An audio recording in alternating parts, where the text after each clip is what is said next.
大家下午好，欢迎大家来参加今天的新品发布会。今天到现场的呢，有来自于五湖四海的米粉朋友们，你们在吗？有全球的新闻媒体，有始终支持小米的合作伙伴，还有北大体育馆的地主啊，北大的同学们，还有小米的老员工，你们在吗？谢谢大家啊，谢谢。同时感谢今天正在围观直播现场的朋友们，大家好。小米呢，从创办之初就坚持技术立业，始终在追求性能的极致、科技的极致。在过去这些年里面，做了大量大胆的探索，有不少突破性的进展。今天呢，我们简单回顾一下，看看过去1-2年时间里面，我们一些技术和工艺的突破是什么啊？我第一个要回顾的突破是什么呢？是在工艺黑科技上的突破。去年年初呢，我们发布了小米 Note， 全球率先使用了 3D 曲面玻璃。当这个产品发布以后呢，评价非常非常高。到今天为止啊，去年的话主要是平面玻璃，今天的话呢，手机行业普及了 2.5D 玻璃，但是像这样的 3D 的曲面玻璃呢，还非常非常少见。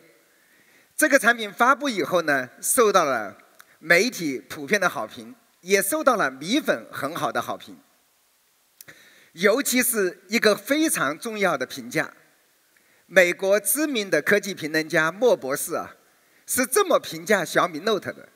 他说，小米 Note 简直是美呆了，达到了他对苹果产品的期待的程度。这是莫博士对中国产品的最高的评价。所以，小米 Note 率先使用 3D 曲面玻璃这种新工艺的突破，才造就了这款最美的小米手机。上个月的话呢，我们发布了小米 5S， 也是全球率先采用了超感光的相机。这个超感光相机是什么呢？就是它的每个单像素的这个进光量比一般的手机大很多，它的感光元器件的面积也大非常的多。它有多大呢？每个单像素高达 1.55 μm， 比 iPhone 6s Plus 呢大了 61%。这也是今年以来发布的所有旗舰手机里面感光元器件最大的手机。当我们在做这些科技的探索时，我脑海里总是浮现这句话。这句话呢是马克思讲的。他说，在科学上没有平坦的大路，只有不畏劳苦，沿着陡峭山路攀登的人，才有希望达到光明的顶点。小米呢，从创办之初到今天为止，一直是在科技探索的路上执着前行。我们也拿出了一个又一个新的技术创新。今天的新品发布会还会给大家展示更多的技术创新。那么言归正传，我们今天要发布的新品是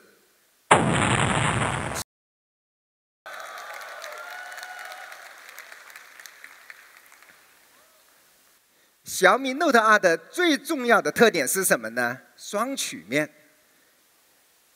谈到双曲面，可能很多人会问，什么叫双曲面呢？双曲面挺简单的，就是正面的 3D 曲面玻璃配背部的 3D 曲面玻璃。当我们今天展示双曲面的时候，大家就能看到更美的小米手机。当正面是 3D 玻璃的时候，机身正面圆滑过渡到侧面。更重要的是，屏幕的内容显示到了曲面上，有效地拓展了视野的宽度，美吗？它自然过渡到了这个侧面，而且屏幕的内容还可以显示在这个曲面上。它的背部呢，也是一块3D 的曲面玻璃。当光线打上去的时候，流光溢彩。这就是我们今天要发布的小米 Note 2双曲面。正面的3D 玻璃跟背面的3D 玻璃通过一个弧形的中框有效的连接在一起。有一个著名的建筑师说过这么一句话，他说啊，设计呢必须来自于大自然，大自然呢为人类已经创造了最美丽和独特的造型。在大自然界呢是没有直线的，直线呢属于人类，而曲线呢属于上帝。这种来自于大自然的创作灵感呢，能让作品更好地回归大自然。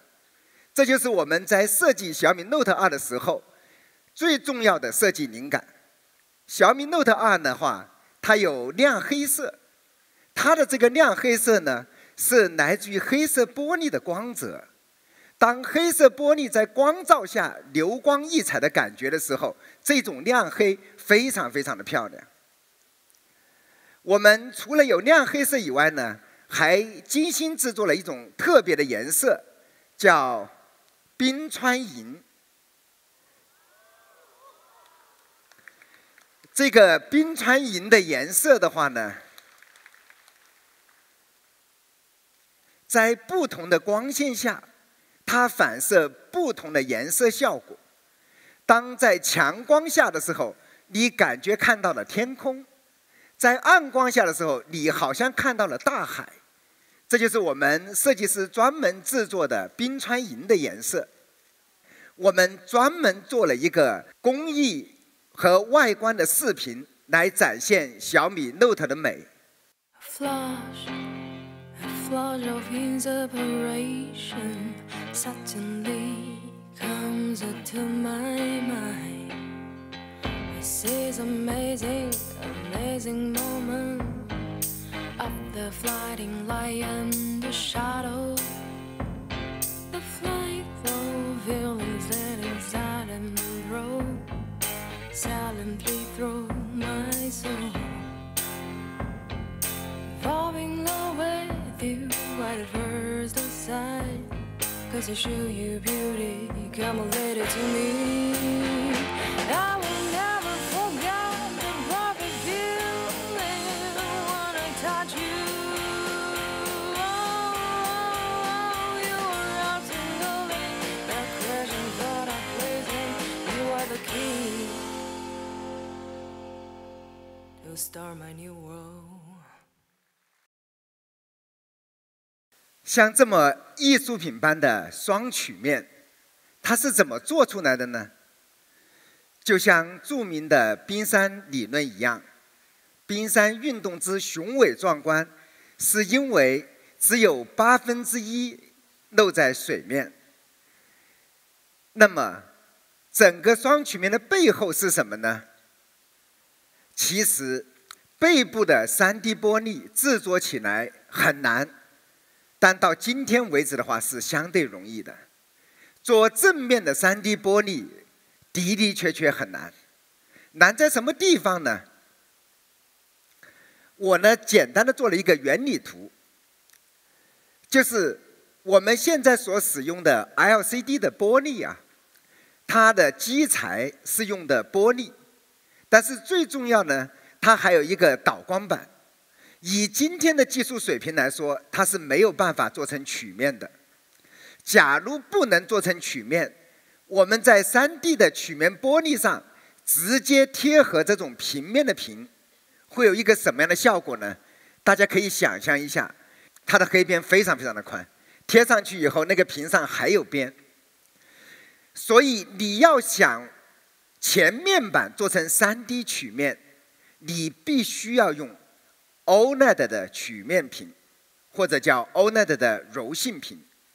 因为 OLED 这种屏幕的技术的话呢，它可以使用柔性的基材，而且它不需要导光，它的每个点都可以独立发光。所以这样的技术特点呢，使 OLED 有基础做成可以弯折的曲面屏。那么这种屏幕技术呢，也是这1、2年的新科技。所以你要想前面做成3D 曲面，你必须要用 OLED 的柔性屏。我们来看一下，柔性屏是一种什么样的屏呢？它不是玻璃材质的，它可以随便的弯折。当然，今天的技术而言，它弯折的角度还是比较有限啊。那么3D 的曲面玻璃配上 OLED 的柔性屏，它面临的难点是什么呢？是产能严重不足，良品率很低，工艺呢超级复杂。所以目前的话呢，大规模量产的压力呢非常大。由于这几个特点呢，还超级贵吧，光这个屏就得700、800块钱。所以呢，整个 OLED 的柔性屏都是未来2、3年供货的压力都非常的大。因为使用了3D 的曲面玻璃，再加 OLED 的柔性屏，它有一个天然的好处是什么呢？是它的屏占比特别的大。它跟其他手机相比的话，它的屏占比达到了惊人的77.2%，因为它可以显示在曲面上。在同样尺寸的手机上呢，它可以显示更多的内容。那么它的屏幕可以做到多大呢？它可以做到5.7寸屏，也就是别人的手机是5.5寸屏，在同样的大小下，小米 Note 2做到了5.7寸屏。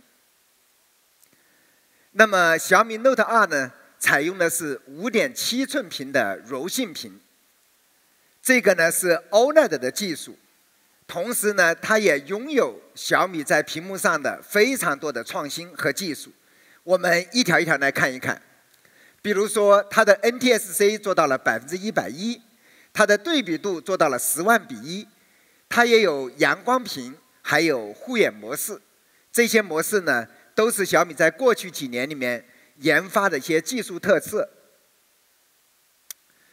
在艺术品般的双曲面背后呢，是对科技的执着探索，一面科技呢，一面艺术。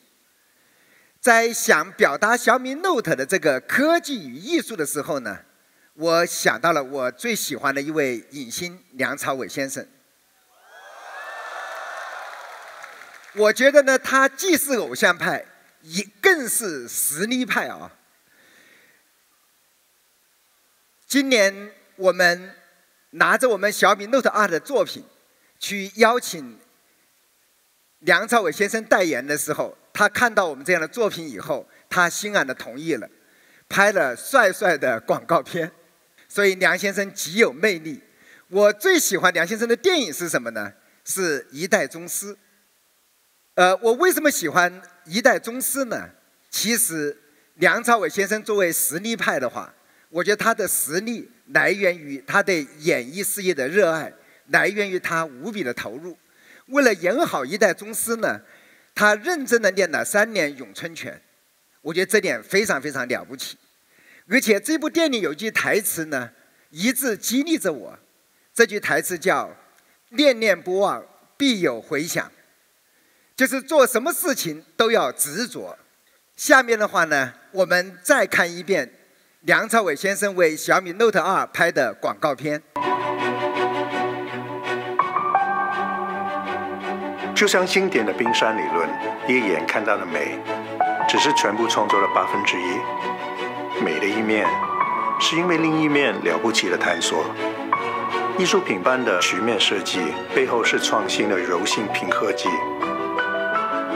小米 Note 2双曲面，一面科技，一面艺术。我相信你们有更强的呼声是。下面隆重邀请梁朝伟，来欢迎梁先生，欢迎，你好，欢迎来，大家好。说实话，我的心情和大家一样，非常的激动。其实有这么一个机会的话呢，我想问梁朝伟先生几个问题。当我们拿着小米 Note 2来找您代言的时候，您看了这个产品，您当时是什么感觉？很酷。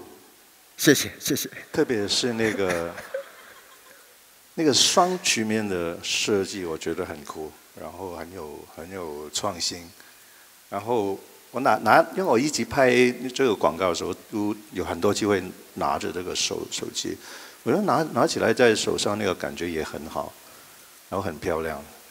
因为我昨天才拿到你这个新产品，所以还没有机会用来拍照，但是我听说照片出来是很漂亮的。谢谢，谢谢。我听说您也特别喜欢滑雪，我也是滑雪的爱好者。您也很爱旅游。对。您用手机经常来拍照吗？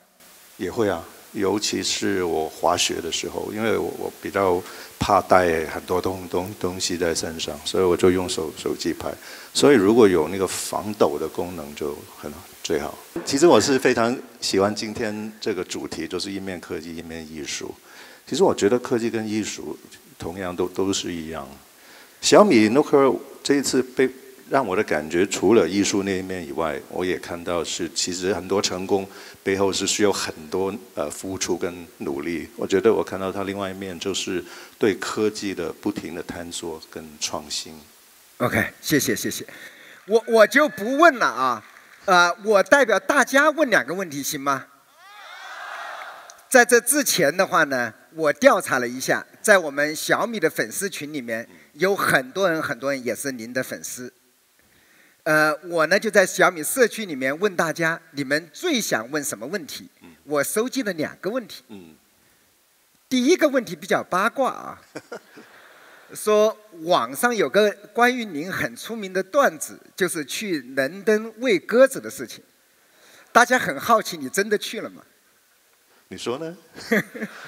我最近在罗马。我是觉得有点不幸了。下一次我用小米 Note 2拍一个照片给你看。OK。第2个问题呢，就说您的经典电影非常的多。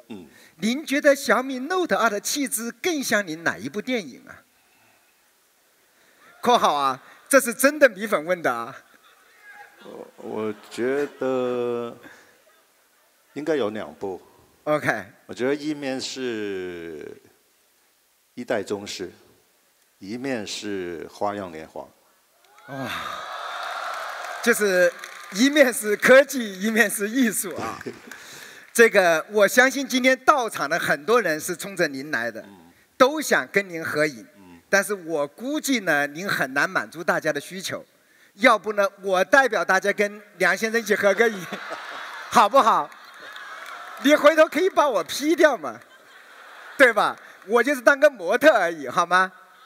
好，来，梁先生，我们合个影啊。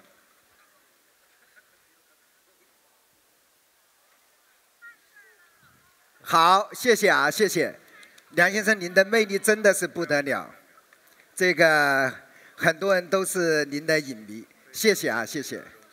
好，谢谢。好，我们掌声感谢梁朝伟先生啊，谢谢。这个刚才呢，梁先生呢给我们一起展示了小米 Note 2啊，真的非常的漂亮。我先给大家看一下正面，然后整个的侧面也非常的薄，然后背面呢。这个它流光溢彩，整个手机呢非常的轻盈，这就是冰川银。它在不同的颜色下，它的整个手机的体现的是不一样的。那么小米 Note 2呢，作为定位成商务旗舰啊，它也使用了骁龙821的旗舰处理器。可能很多人对骁龙821不太了解啊。骁龙821呢是骁龙820的一个升级版。这个高通公司呢在这款处理器上呢做了2个升级。第一个升级呢是在同样的主频下，他们追求更省电、更强的续航。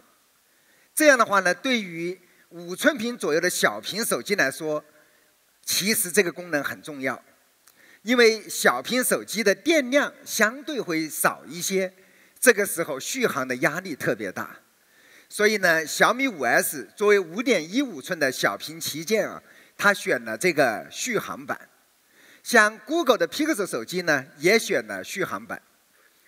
那么小米 Note 2呢是5.7寸的大屏旗舰，我们在这个大屏旗舰上呢选了性能版。其实我们在9月份发布的小米5S Plus 也选的是性能版。这两种不同的升级方向是适应不同的需求的。这个我们最高配备了6GB 的内存和128GB 的存储啊。内存呢，我们是用的 LPDDR4， 存储呢，我们用的是 UFS 2.0， 这些都是最新的技术啊。电池呢，配了4070毫安时的大电量，也支持了 Quick Charge 3.0。更重要的是，我们支持了全功能的 NFC， 它既能够支持银行卡支付，也支持这个公交卡。当然啊，公交卡的适配呢需要点时间，在初期发布的时候可能需要1个月左右时间的联调。也希望呢，米粉同学们呢，买了新的手机，稍微等个半个月、1个月就全部支持了啊。同时呢，它支持 HD 的高清音质，它支持192K 赫兹和24位的高清音乐啊。它这个品质的标准达到了 Hi-Fi 的标准了。同时呢，它的 GPS 呢高精度的定位，它内置了 SAP 的辅助定位。这个辅助定位有什么好处呢？使用 GPS 的人都有一个痛苦：过隧道的时候说对不起 ，GPS 无信号。有了 SAP 的辅助定位系统的话呢，它不通过天上的卫星也能帮你定位了。过隧道的时候呢有信号。这就是整个小米 Note 2作为一款商务旗舰所拥有的最强悍的配置啊！这是今天市场上最强悍的配置了，我就不展开一条一条讲了。关于梁朝伟先生很在意的拍照呢，这一次呢，我们首先做了2256万像素的高解析度的相机。这个今天的手机的话呢，在走2个方向相机啊。第一个呢，走高解析度，这样的话呢，它的细节比较多。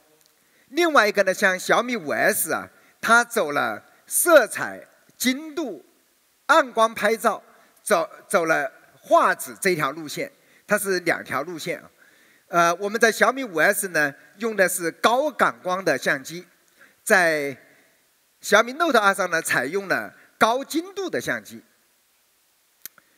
当它的这个像素点越多，它记录的信息就越多，它的解析力呢就越高。好，我们来看一下，像这样的一张原始大小的样片，就是你放大4倍来看的时候，非常的精细。就是当它的解析力高的时候，它的细节是极为清晰的。小米 Note 2它加了防抖。但是呢，不是光学防抖啊，它加了 EIS 电子防抖。它在拍摄4K 的视频的时候，防抖的效果非常的出色。它的原理是什么呢？它增加了一个独立的3轴陀螺仪，在相机里面加了一个陀螺仪，然后通过算法的方式来防抖。它的效果是怎么样呢？我们拍了一段视频。这一边呢是支持 EIS 的视频防抖，这一边呢是不带防抖的。所以当你一边滑雪，你走路拍视频的时候，这个效果非常非常的明显。这就是我们前2天用小米 Note 2实拍的啊。所以呢，小米 Note 2呢支持了电子防抖的技术。好，我们这一次的话呢，也请了摄影师到了一个非常美丽的地方去拍了样片，这个地方呢叫摩洛哥啊。这在摩洛哥拍的样片，然后在摩洛哥的海边，这个一个年轻人迎着夕阳，踏在满是退潮小米 Note 2，非常的漂亮啊。这一个呢是摩洛哥的街边的街景啊，有个小店铺里在卖各种各样的民族的产品啊，就是五颜六色、色彩斑斓的盘子，这个色彩的表达力也很好。这一张呢是一个小孩在宝蓝色的街道。其实看了这张照片呢，我就特别想去摩洛哥去看一看啊，他们把街道怎么涂成了宝蓝色，而且居然还有这样的颜色的街道，砖红色的街道。这一个人酷酷的样子，其实我看了半天，不知道是一位男士还是一位女士啊。这是街拍的啊。在小米 Note 2这么一款手机里面呢，我们在自拍上也有一些创新。这一次呢，我们支持了800万像素的前置相机，这个其实没啥啊。但是呢，我们要解决一个问题，就是自拍呢很容易拍虚。你可能看上去是清楚的，一放大呢是虚的。原因是什么呢？今天的自拍都没有自动对焦，它只能在固定的位置才能拍出清晰的照片。所以这一次呢，我们加了自动对焦。加完自动对焦以后呢，你在每一个角度拍出来都是清晰的。在自拍合影的时候呢，我们还做了一个很有趣的功能，叫合影优选。就是自拍的时候呢，它连续拍多张。大家注意看，第2张那个人就闭眼睛了吧？他连续拍多张，挑选每一张照片里面每个人最美的表情，然后自动合成，最后展现一张这样的照片。这是拍合影的时候的痛点啊，因为总有人闭眼睛。像我这种人一拍照就闭眼睛的，这个功能呢对我特别合适啊。所以呢，这就是非常彪悍的小米 Note 2的相机。它的主相机的话呢，2256万像素。我就跟我们的工程师说，为什么不写2300万像素呢？他们说小心广告法。哎，我说友商怎么都写的2300呢？他说我们管不了友商。最后呢，我没办法了，我就在包装上写2200啊，这个，然后发布会就讲2256，2256能写2300万像素吗？因为有时候你写不了那么长，你就会写成23MP。这个最后呢，我们公司的律师坚决反对写23MP，最后我只好写2256了。但是这几乎是今天旗舰手机里面解析力最高的相机啊，是今年发布的。前置的话呢，也是旗舰手机里面不多的支持自动对焦的。11刚过啊，我不知道大家11期间最喜欢小米手机的哪个功能啊？有很多人跟我反馈，他最喜欢小米漫游。为啥呢？因为11期间出境游每天9.9块不限流量，这样的话，我们去世界各地都免于了对流量的恐惧啊。我们来看一下，无论是在港澳，还是在日本，还是在台湾，还是去欧洲，还是去美国，还是新加坡，都是9.9块一天。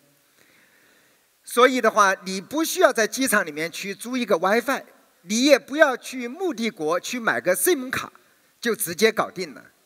它的原理是什么样呢？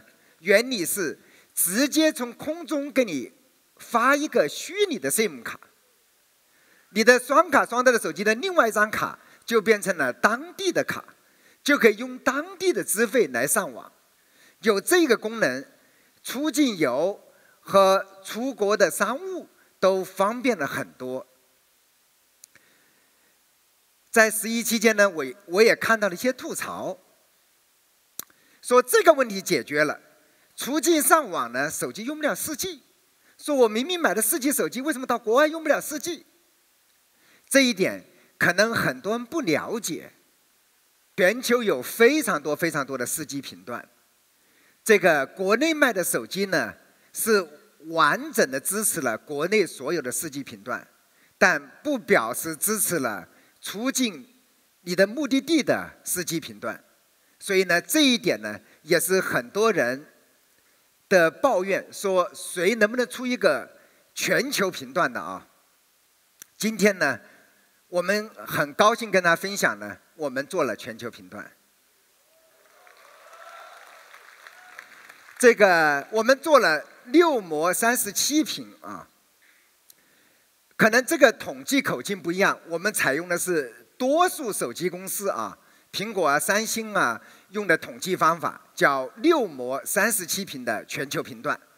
上面呢有所有频段的名字啊，如果这个看不清楚呢，我可以跟大家展开看，就支持了这么多的频段啊。下面灰掉的是还没有支持的，原因呢有几类啊。主要的一个原因呢是有些频段没有人用，有些频段用的人很少。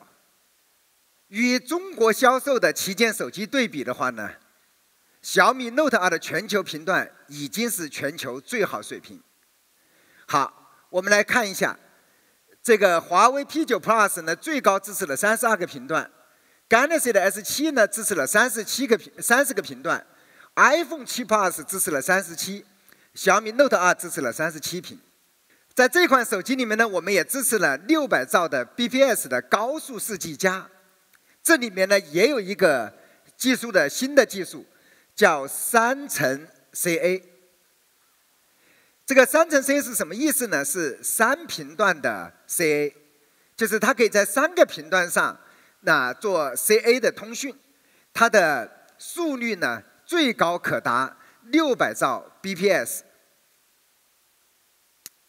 所以有了小米漫游，再加上全球频段，你在无论是出国旅行还是商务，都可以免于对流量的恐惧，都可以用手机用得非常的舒服。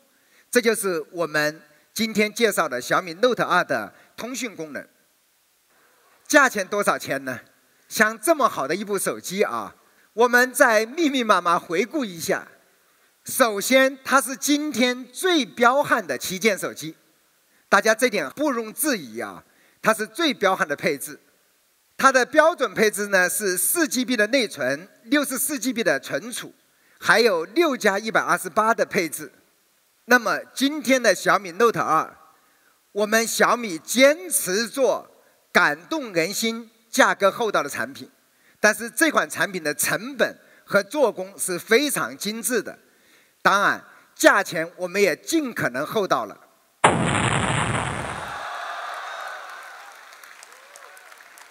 这个比小米5S 最贵就贵在前后的3D 玻璃和柔性屏上了啊。其他的2个版本的话，如果你需要6+128呢，3299；如果你需要全球版的话呢，3499。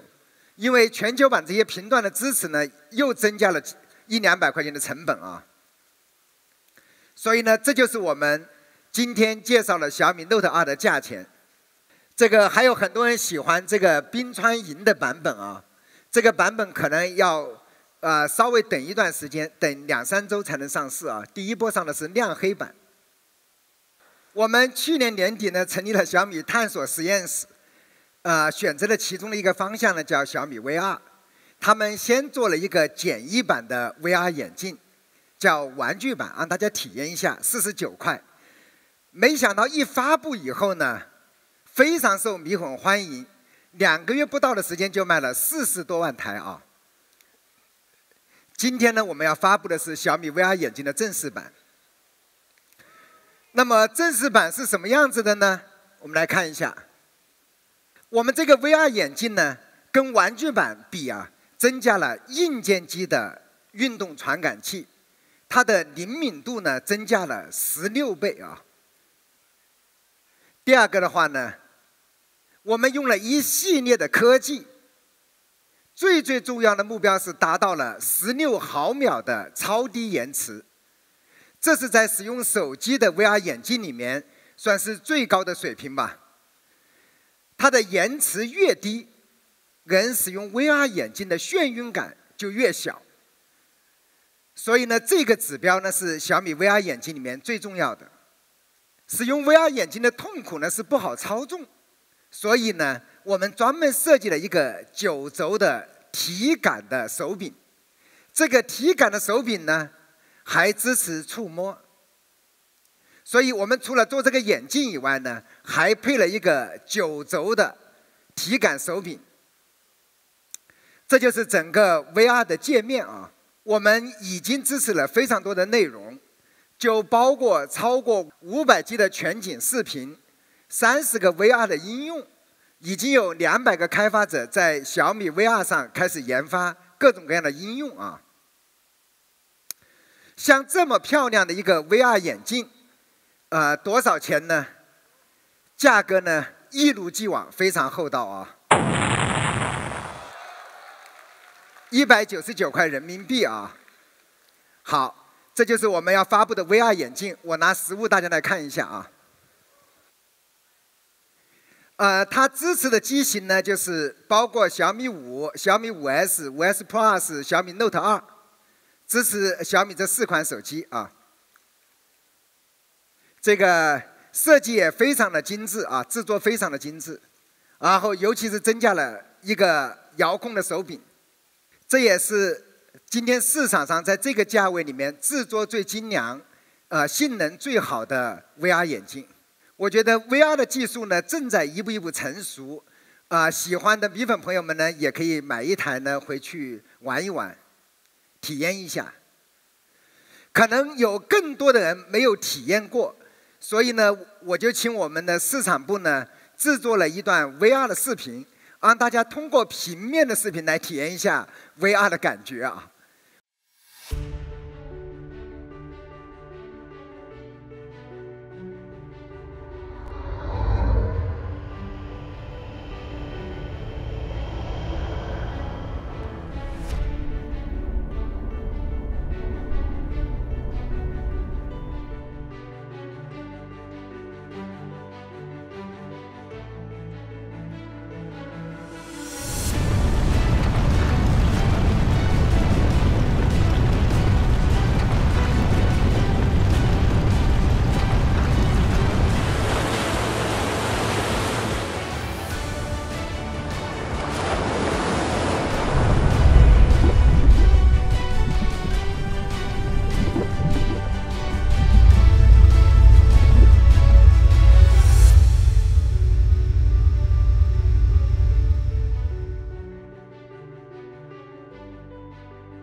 2年前我第一次玩 VR 的时候是非常非常震撼的。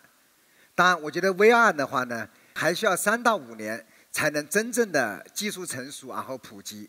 但今天的体验呢，已经超乎想象啊。所以小米呢，在探索黑科技的道路上呢，一直在执着前行，而且我觉得这个探索的过程呢是永无止境的。今天的话，我们回想一下。乔布斯发布 iPhone 的时候是哪一年啊？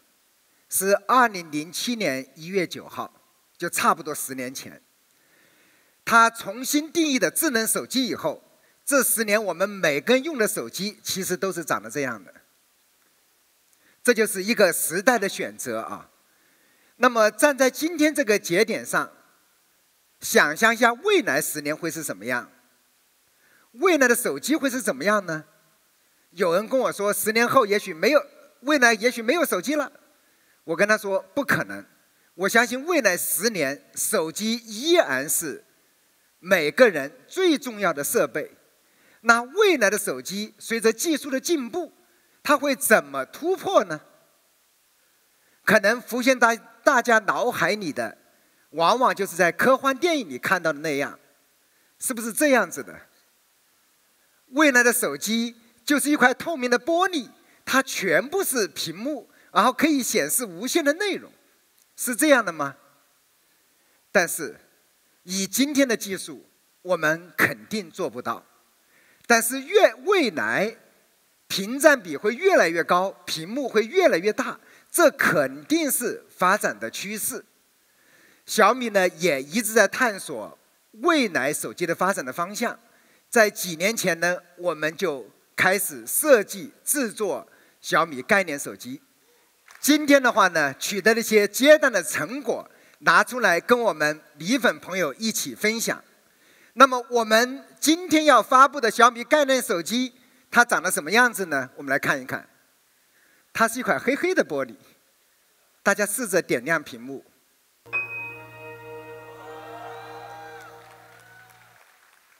这已经是今天技术所能做到的极限了，它几乎全部是屏幕。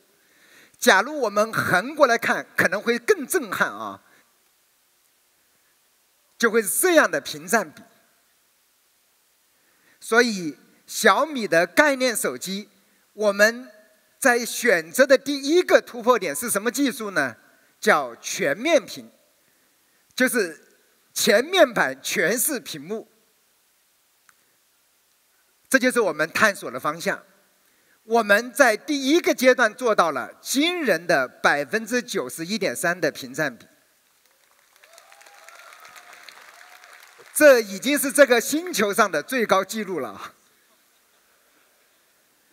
我相信未来的方向肯定就是大家不断的逼近99.9%，我觉得100%是不可能的。大家一定的努力的方向就是怎么在更高屏占比的路上去推进。这个为什么需要下面的这一条黑条啊？我待会再讲啊。好，当你使用全面屏以后呢，它的屏占比超高啊。我们再回顾一下，苹果的手机的屏占比呢是67.7%，这是过去10年的手机。我相信未来10年一定是长得像我们这样一样。屏占比越来越高。当你使用这种全面屏的手机呢，你内心有一种非常强的感觉，仿佛握着全世界。后来我试着用这部手机看了些图片啊，比如说看上海的东方明珠，漂亮吗？就是你仿佛握着全世界。然后这是东京的天空之树，这是纽约的帝国大厦。使用这样的屏幕，感觉是不是非常不一样？我第一次点亮屏幕的时候，心中无比的激动，非常非常的壮观。好，因为做成全面屏以后，在相当于iPhone 7 Plus 这么大小的手机里面，我们做到了惊人的6.4寸屏。其实它跟 iPhone 7 Plus 的大小差不多，但是它的屏幕大了整整23%，就是它把上面的额头、下面、左边、右边全剪掉了。当这6.4寸屏，我们看书的时候，字大了很多，显示的内容也多了很多。我们看地图的时候，导航的时候，它的细节也多了非常多。我们看视频的时候，这个视频的内容也变大了很多。这就是我们今天要发布的小米概念手机。这么酷的一部手机，我们要给它一个很酷的名字，叫 Mix 手机。它就是 MI 加 X， 就是代表着小米探索黑科技啊。整个 Mix 的品牌定义的话呢，我们花了很长的时间。我们呢用一个视频来给大家介绍一下这个品牌的来历和我们的想法。曾经，我们对一切充满好奇，越看不见的，越想去看；越不知道的，越想要答案；越害怕的，越想冒险；越不可思议的，越想去实现。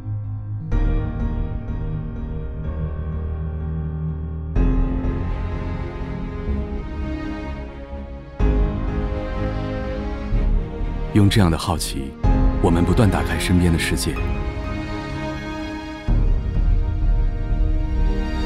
在我们手中的，不只是一块屏幕，而是通向未来世界的门。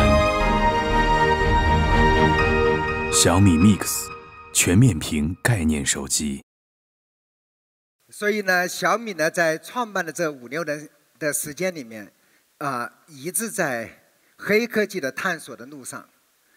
那么这个探索呢，不是一件很容易的事情。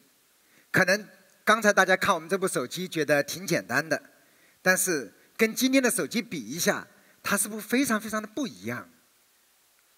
它没有今天手机的额头了，也没有额头上的这2个孔和一个横线了，是吧？其实这个额头里面还有很多的东西啊，我就不展开讲了。看到这样的 Mix 手机了以后，第一反应是什么呢？是听筒和这个距离感应器，还有前置相机去哪了？这中间呢是听筒，上面呢是光线感应器和距离感应器，这个左边的那个孔呢是前置相机。可能很多的消费者不太明白啊，说这个距离感应器是干嘛用的？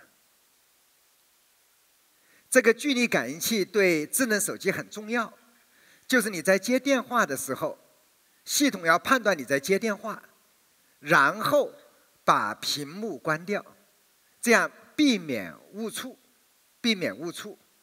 所以呢，这个距离感应器是用来避免误触的。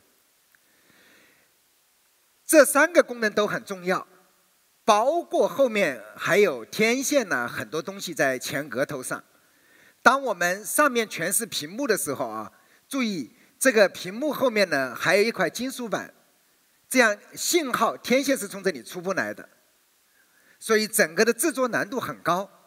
我们首先给大家回答一些简单的问题，就是这些常见的可见的功能去哪了？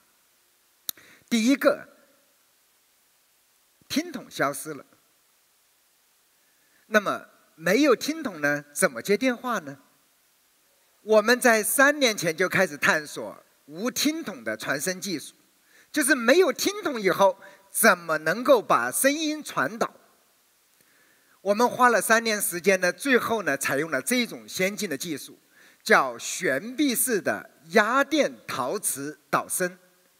这个技术名词挺复杂的啊，我跟大家讲一下简单的原理啊，就是驱动单元把电信号通过压电陶瓷转成机械能，这个机械能就是振动点击，然后把它传导给手机的中框，然后通过形成共振，再把声音传给你的耳朵。这个技术复杂吗？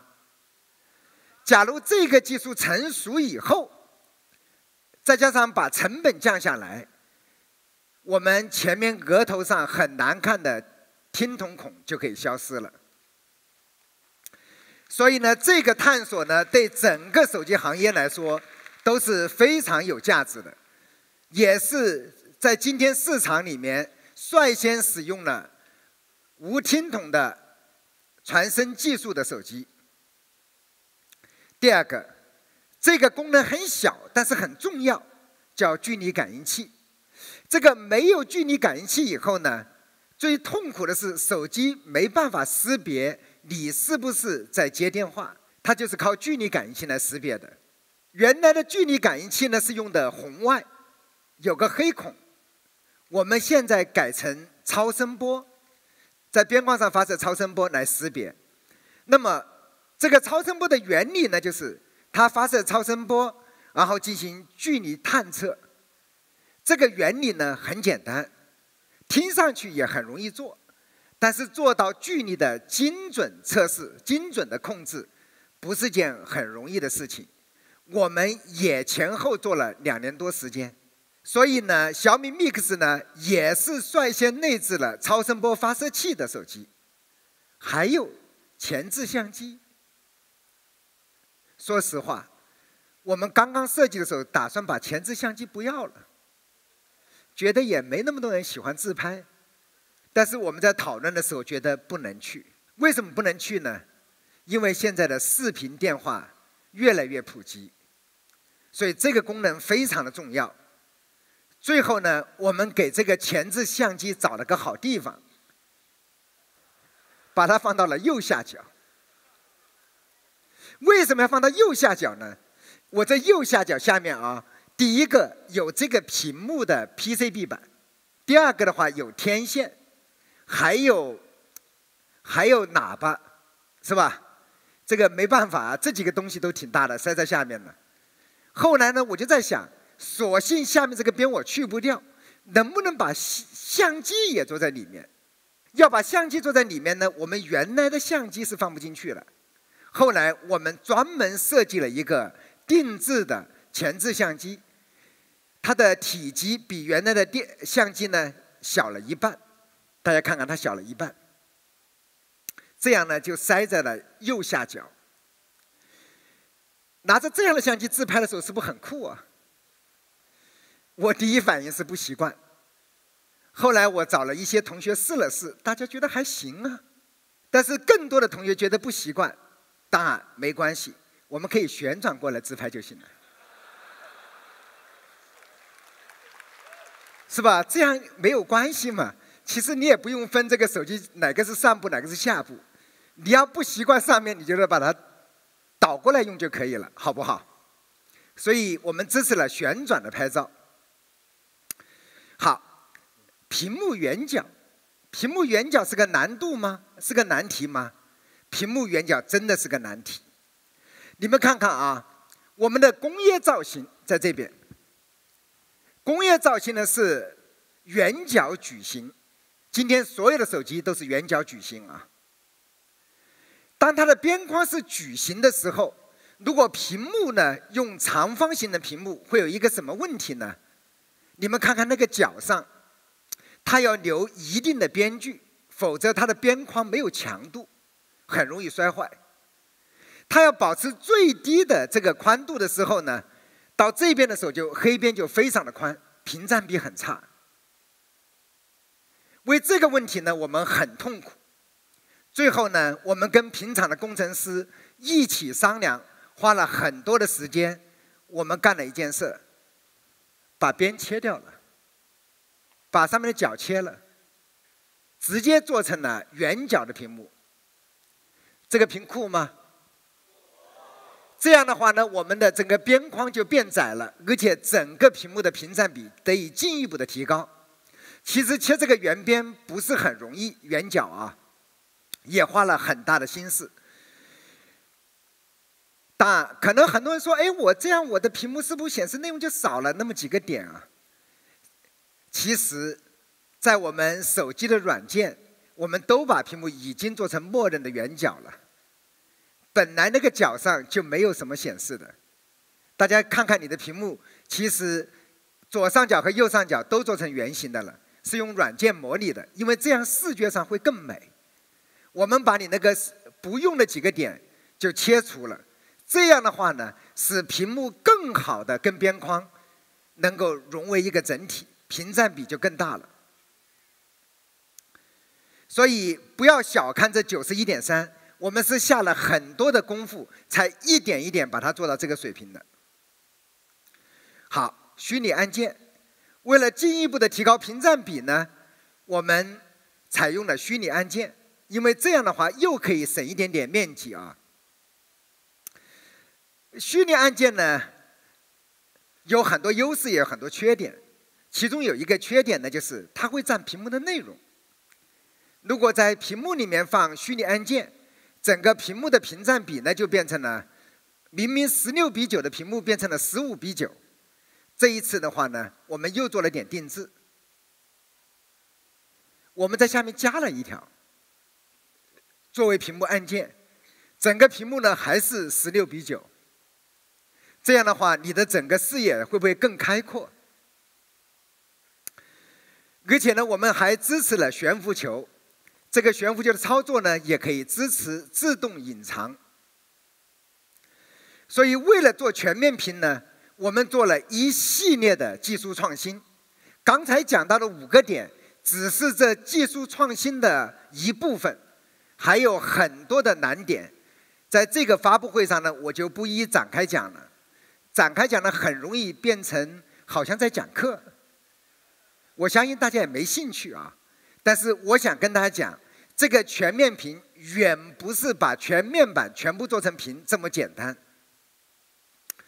好，谈到这么好的全面屏，我们需要什么样的机身来配合呢？今年年初呢，我们率先也是全球率先采用了3D 陶瓷后盖啊，很受欢迎。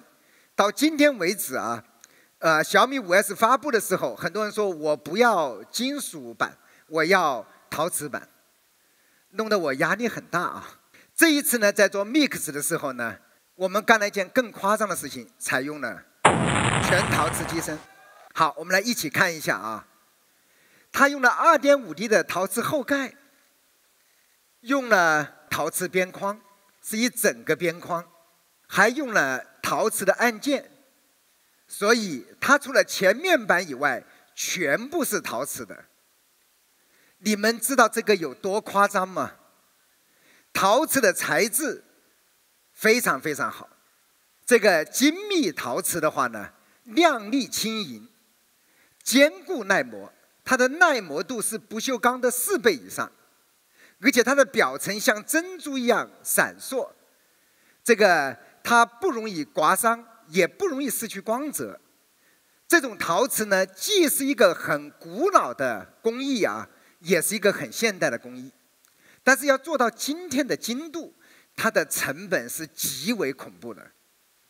在制作的过程中，我们又发现了第2个问题，它这个材质啊，非常非常的硬。这个硬以后呢，就使后盖和边框粘胶的时候非常的困难，很难连接。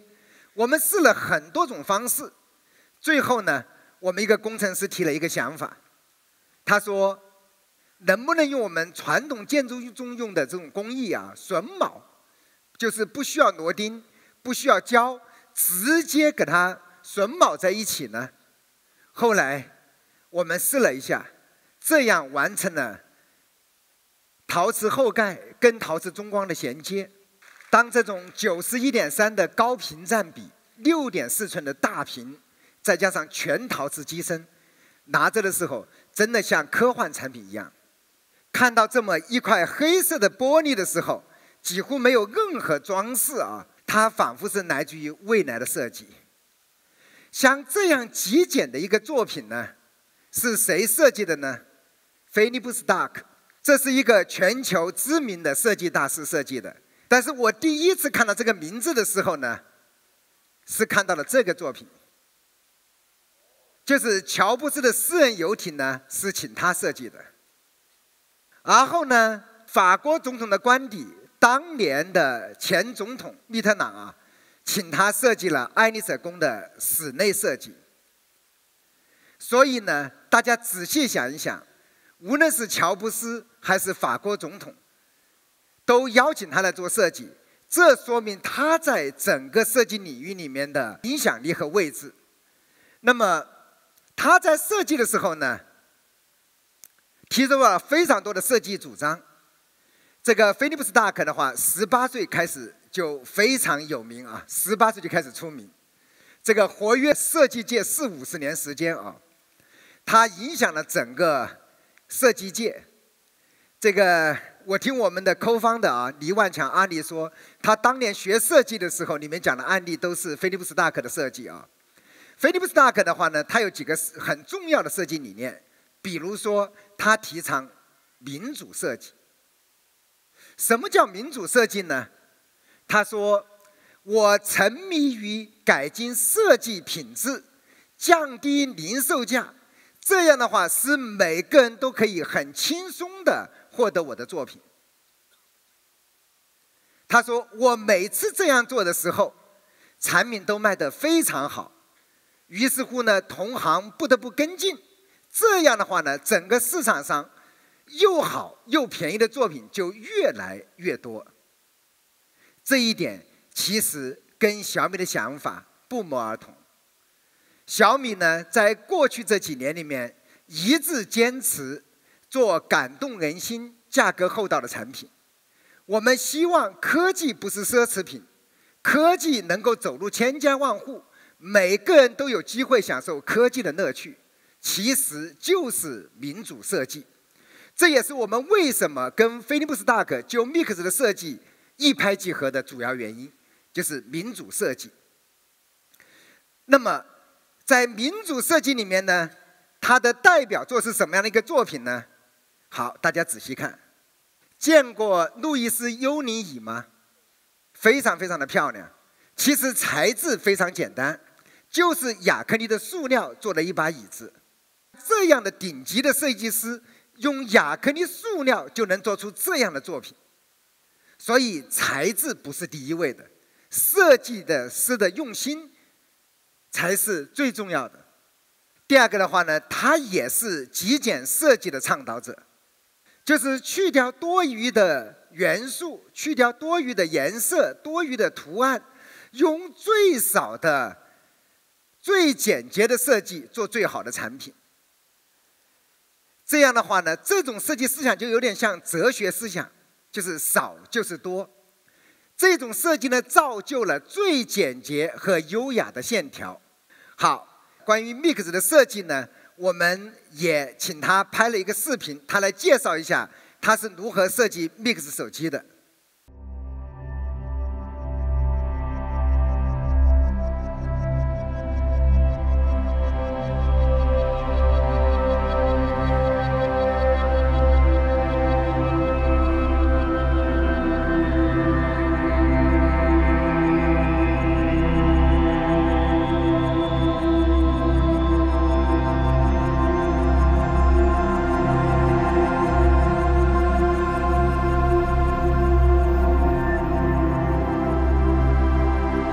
The best part of intelligence is creativity. The goal is us, to make us better. If we don't think about us, that will be so much intelligence, our genius just spent and just go in the garbage.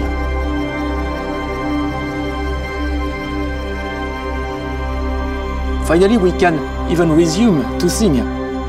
Less is more, and God is in details. But for God is in details, it's work, work, millimeters by millimeters by millimeters by millimeters.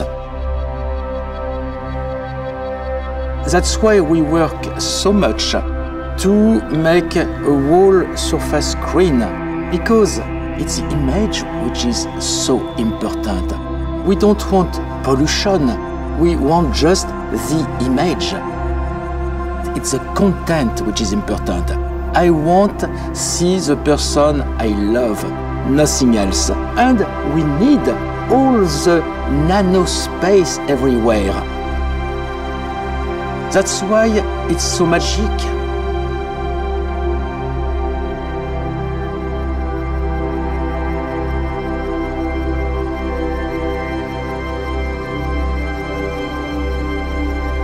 Ceramic is a very, very, very old material coming from the deepest place of our civilization, of our humanity, and also is the most modern because it's incredibly strong and it's warm. It is the same structure than jade. Because ceramic is everything.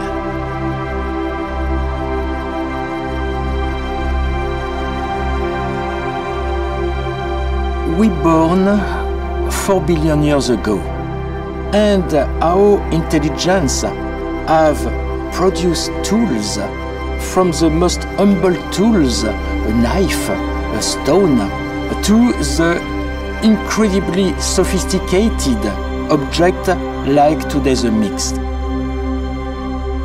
We have to be proud of ourselves.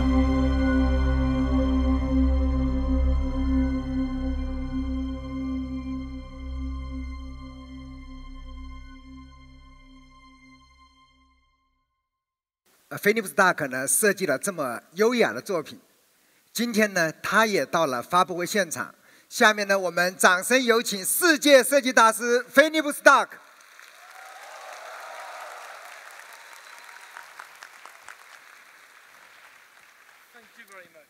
Thank you. 今天呢，来了非常多的小米的粉丝，也有不少是你的粉丝。你想跟他们说点什么吗？ You know, it's a big honor to be here because it's a very important moment. It's a breakthrough for our life. I shall explain the story, the complete story. We start some months ago, it was very fast, to speak with Mr. De. And with Mr. De, we speak about things, and finally we become friends. And one day, he showed me the Mi 5. And it was a shock. Because when I saw the quality, the intelligence of the Mi 5, I understand Xiaomi have understood. Have understood the real story. What is the real story? The real story is billions of people before us have work and work. Before work, they have think and dream. And we have become more and more intelligent. And this intelligence have created intelligence. And this intelligence have created creativity. This creativity have created creation. And creation have created product. And there is something interesting, because in everything there is good and bad. Bad is useless product. Good is useful product. How can you recognize a good product? It's a product which is inside the curve of our evolution. Because we evolve. Every minute we move. Every second we move. We become more intelligent. We think more. We move. That means we don't exist. That means we don't exist. We are a movement. But we can take the bad way and we fall. And we can take the good way and we win. And there is different scenario, good or bad, but there is one which is very, very, very important. If you look at the only intelligent part of human production, you will see there is less and less and less of materiality and more and more and more of intelligence. That's why everything intelligent around us decrease of volume, decrease of materiality, and increase power and intelligence. And one day, in Madrid, with Mr. De, he showed me the telephone, and I had my regular smartphone, and I looked at both, and I said, wow. One in my left hand is the 19th century. It's the other millennium. And the other, it's the next millennium. Because dematerialization, it's the only scenario which guarantees us to stay human. Because more there is materiality, less there is humanity. And when you see a product like the Mix, everybody here, everybody from Xiaomi, the incredible designers, the incredible engineers, at this level of quality, it's no more engineers, it's scientists who have made a miracle, a technical miracle. 我们要不要看一下菲利普斯大哥设计的 Mix 的真机啊？好，我们去拿一个。好，拿过来。哇，真的很壮观。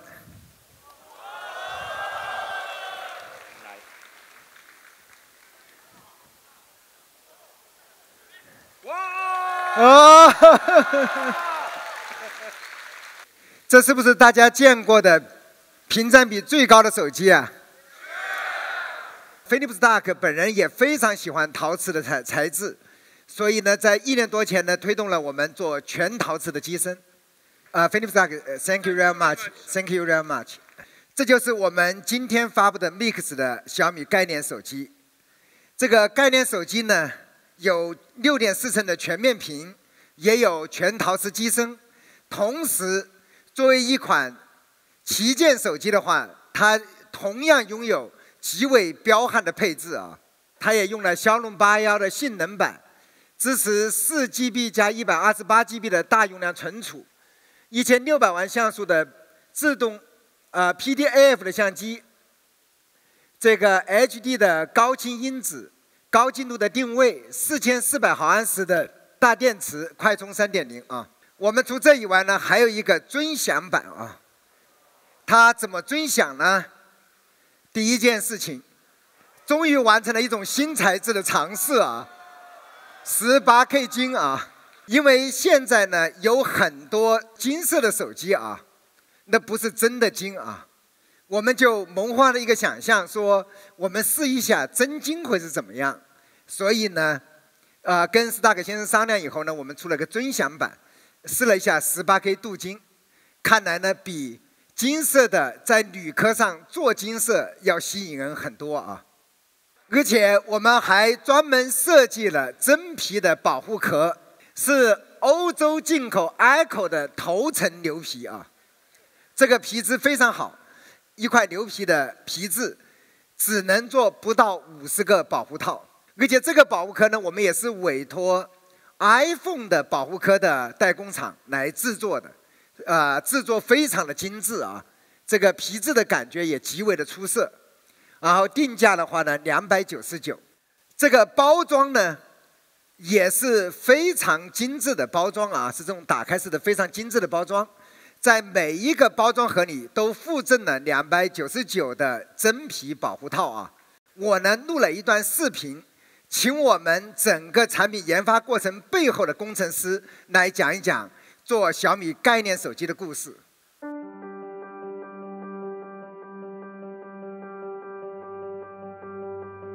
将来的手机也许就是一块屏幕，也许就是一块透明的玻璃。我的屏幕是不是能够再大一点？能不能够再大一点？有些东西啊，我们现在在电影中看到，或者在一些科幻片中看到，觉得那是不可能的。目前市面上普通的就是旗舰手机，它的屏占比一般只能达到70%左右。但是我们的这个 Mix 呢，它的屏占比做到了91.3%。我们设计的时候得到的需求就是正面不允许开孔。全面屏的话，其实就有很多问题，包括这个距离感应器怎么去实现，这个光线感应器怎么去实现，这个听筒怎么去实现，所有的问题都是跨学科的。我们去掉了传统的听筒。去掉了传统的红外探测器，我们最先想到的就是用压电陶瓷来替代。Mix 是第一个以悬臂梁的方式来实现压电陶瓷这样一个技术。当电话接通时，驱动单元将电信号直接转化为机械能，通过微震点击的方式带动整机的中框共振，将声音传递至耳朵。即便在非常嘈杂的环境中，也可以得到比较好的听音效果。红外线会受到环境的温度啊、光线的一些干扰，超声波没有这个问题。我们定制了一款前置摄像头，要比普通的前置摄像头要小50%。我们特殊的定制了一块6.4英寸的17:9的屏幕。我们在 Mix 上所使用的这样一种微晶锆陶瓷的胚材，是硬度仅次于蓝宝石的这样一种材料，不仅是后壳，也包括我们的中框，甚至于细小到最后侧边的按键，我们已经实现了一个整机全陶瓷的一个结构。这种温润如玉的质感是金属或者塑胶无法取代的。一炉5000片的陶瓷需要在1500度的高温下烧制7天，这意味着说我们要有10天的时间才能看到情况怎么样。如果有问题，那么这一炉5000片就都废了。把一个不成熟的技术给它实现出来。再给它大规模量产出来，用类似于传统古建筑这样一种榫卯结构，跟这个陶瓷边框做一个无缝的一个衔接。这种全陶瓷的机身绝对是业界首创的。当200多万颗像素同时点亮的那一瞬间，你会发现，所有的色彩都占满了整个屏幕，感觉就像所有的身上的细胞都被激发了一样。对研发人员来说，看到它就像看到自己的孩子一样。那么也许这就是我们所想象的未来手机所在前进的一个方向。所有的方向其实都值得大家去努力、去探索。今天做不到，不代表明天做不到。Mix 这款手机在立项的时候，我压根就没有考虑过它有可能做出来。作为一款概念手机的话呢，我在初期的时候让他们不要把量产性作为重要的考虑因素，要大胆的尝试，大胆的冒风险，大胆的突破。其实这些黑科技的背后呢，是小米有一大帮年轻人，聚集了世界优秀的工程师，他们充满了热情，他们想做全球最酷的技术。所以呢，在我心里呢，我希望小米永远是米粉心中最酷的公司。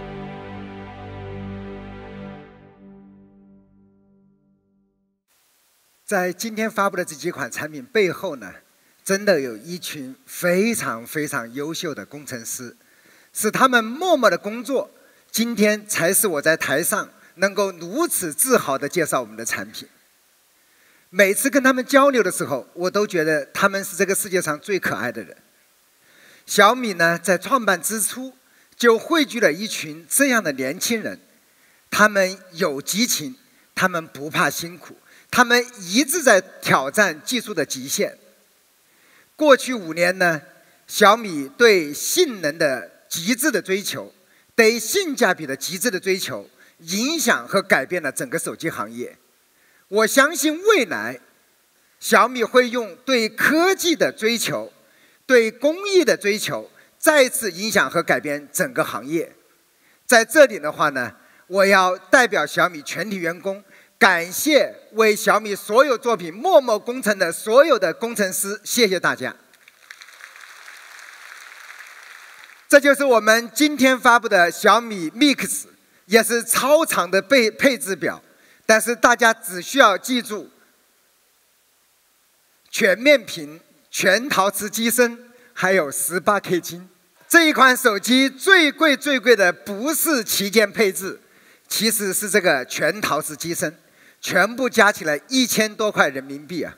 所以这个价钱绝对便宜不了啊！4加 128G 啊的版本是3499啊，6加 256G。18K 金的版本是3999啊，这就是我们今天发布的小米 Mix， 一部来自于未来的手机啊，它是小米概念手机。今天呢，我们的发布会呢介绍了3款产品，一款呢是小米 Note 2双曲面的商务旗舰，今天晚上开始预约，11月1号开始发售，2799。第2款产品呢是小米 VR 眼镜的正式版，11月初呢开始公测，199啊。然后小米 Mix 的全面屏概念手机，11月4号呢开始发售，3499。希望大家关注小米商城和小米之家。这就是我们今天要发布的3款产品。最后呢，整个发布会就到了尾声。按照国际惯例呢，就是送礼的时间。感谢各位所有到场的米粉、媒体和合作伙伴啊，谢谢大家。今天的礼品呢是由小米生态链企业赞助啊，送每个人小米空气净化器2代1台啊。今天的发布会呢就到这里结束了，谢谢所有的来宾，谢谢朋友们，谢谢大家。